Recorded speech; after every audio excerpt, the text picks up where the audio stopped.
Principles for Success, an ultra mini-series adventure in 30 minutes and in 8 episodes. Episode 1, The Call to Adventure. Before we begin, let me just establish the fact that I don't know much relative to what I need to know. Whatever success I've had in life has more to do with my knowing how to deal with my not knowing than anything I know. That I should be telling other people what to do sounds kind of presumptuous to me, but I'm going to do it because I believe that the principles that have made me successful could help others achieve their own goals. I'm now at a stage in my own life in which it is much more important to me to pass along what I've learned about how to be successful than to seek more success for myself. What you choose to do with these principles is up to you. You have to be an independent thinker because only you can develop your own principles based on your own values. This brings me to my first and most fundamental principle, which is that you need to think for yourself about what is true. So let's get started. Early on, I discovered I needed principles. Principles are smart ways for handling things that happen over and over again in similar situations. There are principles for everything, from skiing to parenting to cooking and so on. I'm going to share some of my most important overarching life principles that influence how we approach everything that we do.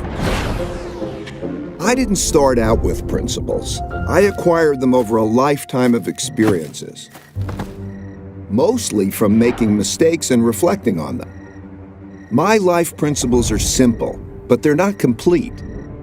I still struggle to make the best decisions, and I still make mistakes and learn new principles all the time. This is the reality.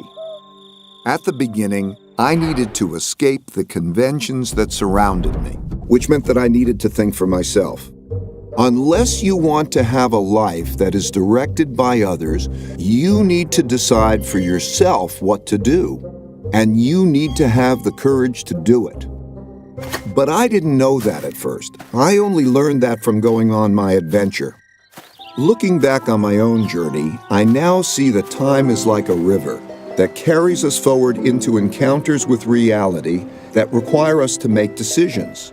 We can't stop our movement down this river, and we can't avoid the encounters. We can only approach them in the best possible way.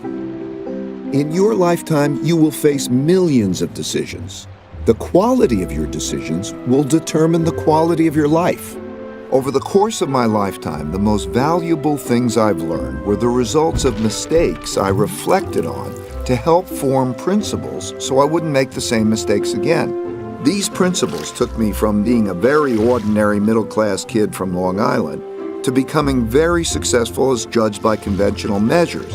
They also gave me the meaningful work and meaningful relationships that I value even more than these conventional successes. People often ask me how I did it. I can assure you it wasn't because of my uniqueness as a person. It was the result of a unique approach to life I believe almost anybody can adopt. It starts with embracing reality and dealing with it. In episode 2, I'll explain what that means.